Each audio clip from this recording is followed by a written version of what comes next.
You never know when you might be sprinting. Jeans, black t-shirt, and a blue sports jacket that concealed my 9mm Glock, my radio, my pocket comb, and breath mints. Beats carrying a purse, like Ms. Sims did.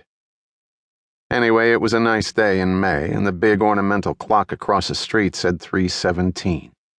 We'd been waiting for this character for over 2 hours.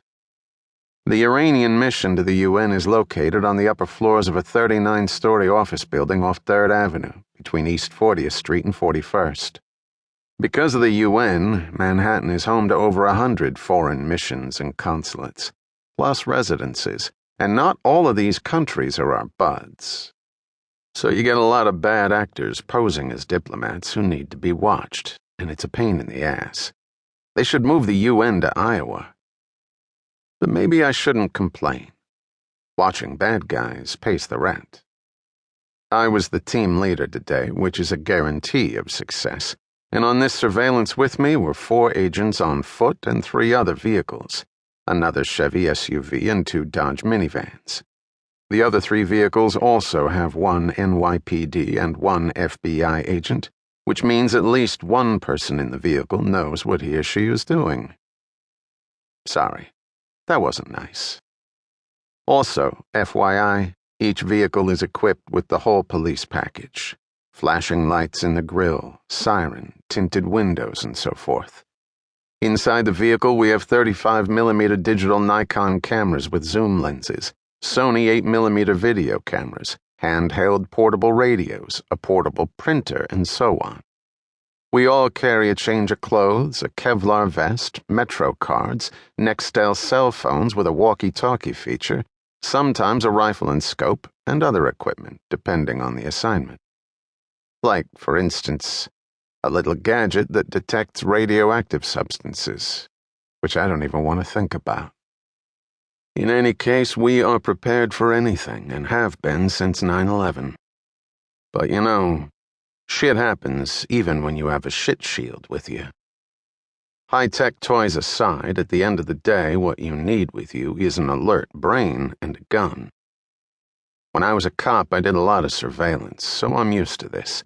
But Special Agent Sims was getting antsy. She said, maybe we missed him. Not likely. Maybe he changed his plans. They do that. I'll bet they do it on purpose. They do that too. Another 15 minutes passed, and Special Agent Sims used the time to study a street and subway map of Manhattan. She asked me, "Where do you live?" I looked at the map, pointed, and said, "Here, on East 72nd Street." She glanced out the windshield and said, "You're not far from here." "Right. You have a map of Iowa? You can show me where you live." She laughed. A few minutes later, she asked me, "What is that place behind us?" "Ah Bon Pain." "It's like a coffee shop, a chain." "Do you think I can run out and get a muffin?" Well, she had running shoes, but the answer was no, though maybe if Ms. Sims got out of the SUV and if Khomeini Weenie came out of the building and got into a car, then I could drive off and lose Ms. Sims. "John?"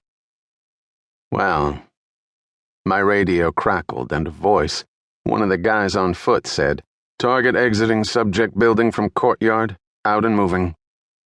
I said to Sims, "Sure, go ahead." "Didn't he just say—" "Hold on." I looked into the courtyard that separated the subject building from the adjacent building where 2 of my foot guys were helping to keep New York clean by collecting litter. The radio crackled again and Sweeper 1 said, "Target heading east to 3rd. I saw our target walking through the courtyard, then passing under the ornamental arch and clock. He was a tall guy, very thin, wearing a well-cut pinstripe suit. We give nicknames or code names to the targets, and this guy had a big beak and moved his head like a bird, so I said into my radio, "Target is henceforth Big Bird."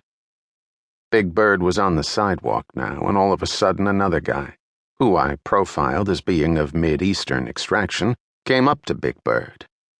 I couldn't make this new guy, but Big Bird seemed to know him, and they seemed happy and surprised to see each other, which is pure bullshit. They shook